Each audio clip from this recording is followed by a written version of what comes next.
Hello everyone, आज की इस क्लास में मैं आप सभी को 20 सितंबर का एग्ज़ाम का एनालिसिस कराने वाली हूँ, जो कि ग्रुप डी एग्ज़ाम के लिए इम्पोर्टेंट है, जिसमें मैं मैथ्स का एनालिसिस कराऊंगी। 20 सितंबर में सभी जितने भी क्वेश्चंस पूछे गए हैं, सभी क्वेश्चंस का एनालिसिस आज की इस क्लास में कराऊंगी। तो स्टार्ट करती हूँ आज की इस क्लास। पहला क्वेश्चन दे रखा है, दो ट्रेन दोनों सामान्य दिशा में 54 किलोमीटर प्रति घंटा और दूसरी ट्रेन 45 किलोमीटर प्रति घंटा की चाल से जा रही है, तो दोनों ट्रेन की लंबाई, पहली ट्रेन की लंबाई 220 किलोमीटर है और दूसरी 340 किलोमीटर है। तो सबसे पहले जब सापेक्ष एक ही दिशा में जा रही है, तो यहाँ पर रिलेटिव स्पीड में इनके ट्रेन की लंबाई तो सेम रहता है, यानी जुड़ जाता है आपस में। लेकिन जब इनकी चाल की बात की जाए, तो जब ट्रेन एक ही दिशा में जाती है, तो उस केस में हमेशा इनके चाल आपस में घट जाते हैं। यानी पहली ट्रेन जो कि 54 किलोमीटर प्रति घंटा से जा रही है और दूसरी ट्रेन 45 किलोमीटर प्रति घंटा से जा रही है, तो ये दोनों सामान्य दिशा में जा रही हैं, तो ये आपस में घट जाती हैं। तो इन दोनों का डिफरेंस निकल कर आ जाएगा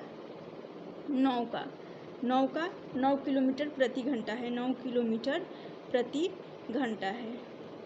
अब चलिए सॉल्व कर लेते हैं। तो यहाँ पर इस ट्रेन की लंबाई आ जाएगी। यहाँ पर ट्रेन की लेंथ जो कि 220 और 340, 220 340, ये 500 हो जाएगा 60, 560 ये ट्रेन की लेंथ हो गई।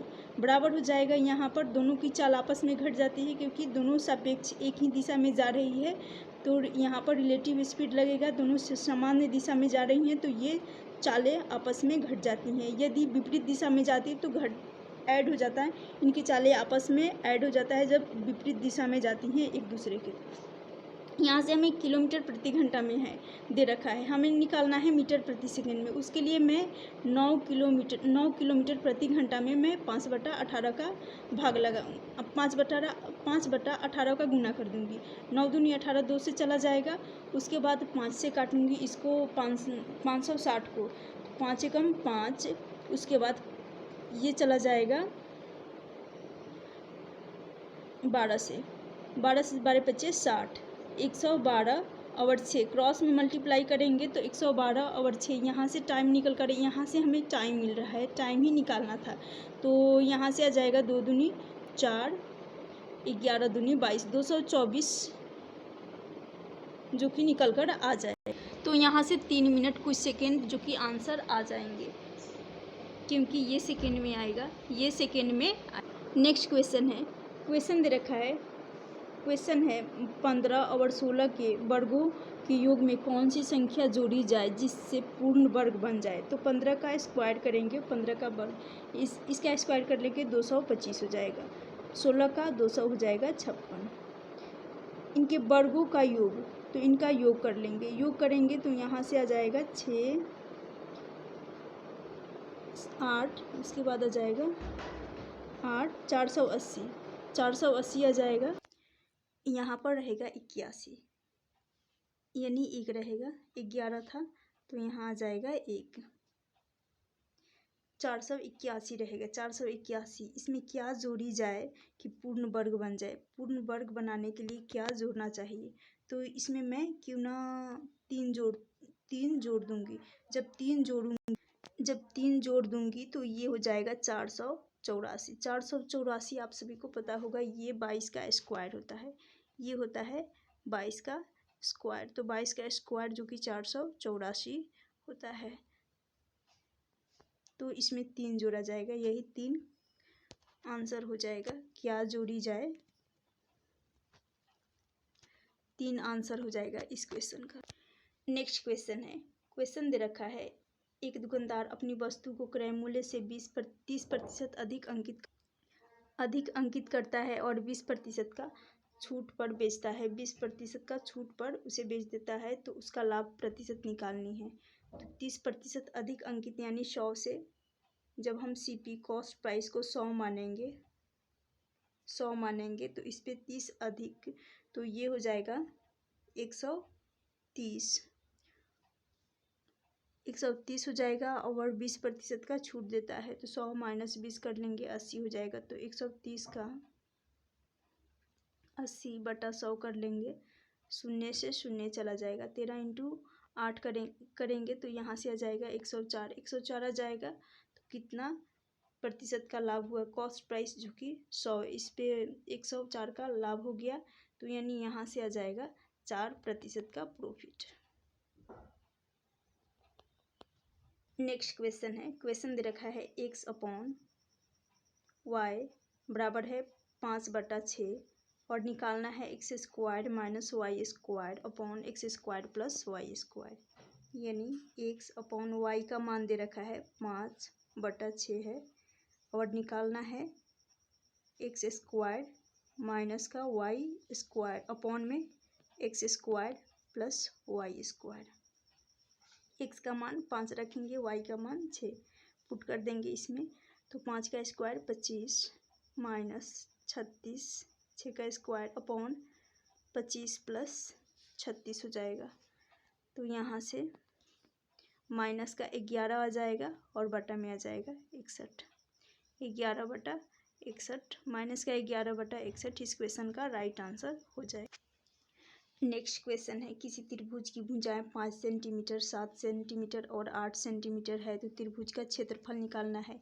यानी ये सभी त्रिभुज की भुजाएं 5 है, 7 सेंटीमीटर है, 8 सेंटीमीटर, ये जो भुजा दे रखी है ट्रिपलेट नहीं बन रहा है, तो यहाँ पर हीरो का फॉर्मूला लगने वाला है। तो सबसे पहले हीरो का फॉर्मूला निकालने के लिए सबसे पहले अर्ध परिमाप, जिसको सेमी पेरीमीटर कहा जाता है, तो इन सभी भुजाओं का योग यानी a plus b plus c upon करना होता है 2। तो यहाँ s जो कि है यहाँ पर अर्ध परिमाप आ जाएगा 5 + 7 + 8 कर लेंगे बटा में 2, 20/2 यानी यहाँ से आ जाएगा 10 जो कि अर्ध परिमाप हो जाएगा।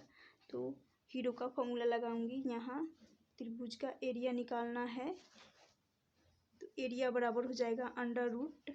यदि ट्रिपलेट बन रहा होता तो यहाँ पर त्रिभुज का क्षेत्रफल निकालने के लिए 1/2 आधार गुना ऊंचाई होता है, लेकिन जब ट्रिपलेट नहीं बनता है उस केस में यानी राइट एंगल ट्राइंगल समकोण त्रिभुज बनता है, तो उसमें 1/2 इंटू बेस इंटू हाइट किया जाता है।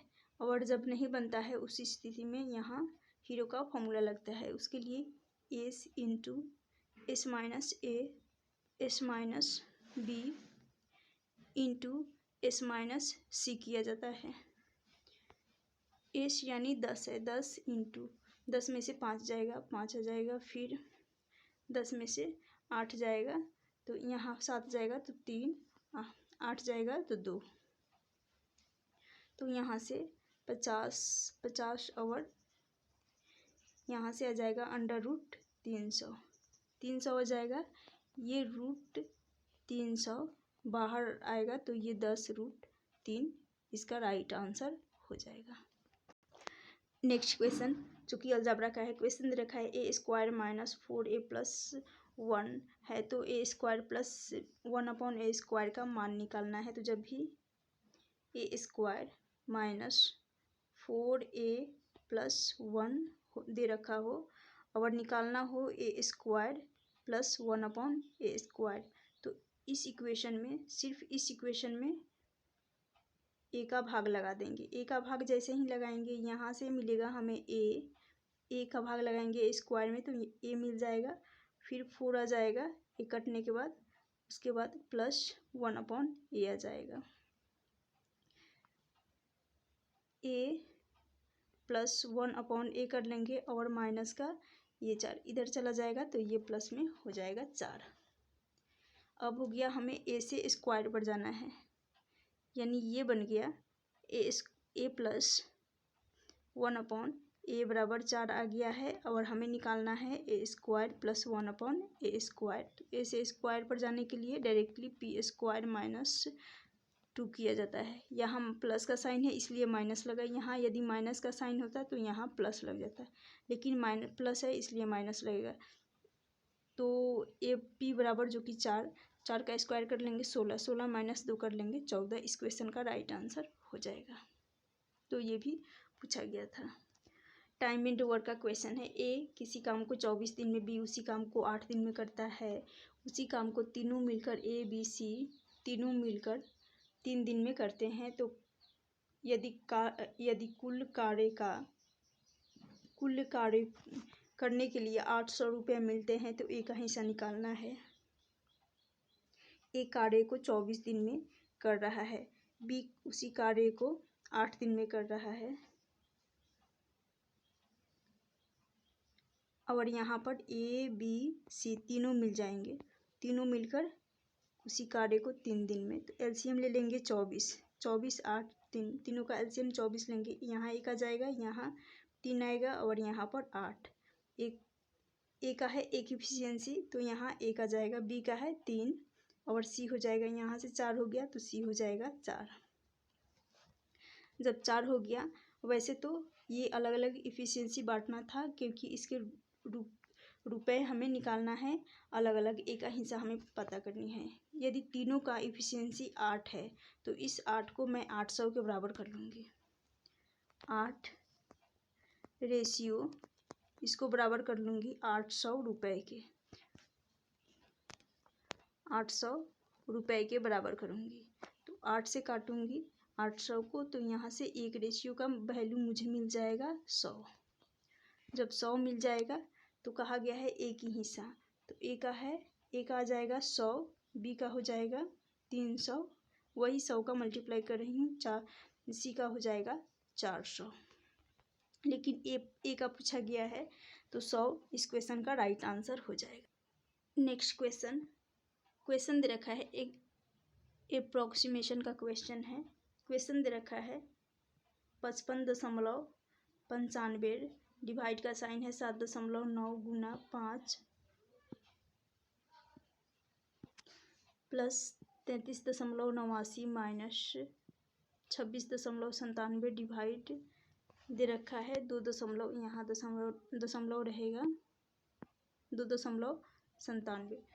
तो इसको सॉल्व कर लेंगे। अप्रॉक्सीमेशन का है जैसा कि बताई हूँ, तो इसको 55.95 है तो इसको 56 मान सकते हैं। इसको 56 मान लेंगे और इसको मानेंगे, डिवाइड का साइन है तो डिवाइड लगा देंगे, 8 मान सकते हैं। तो यहाँ से आ जाएगा, काटेंगे 8 7 56,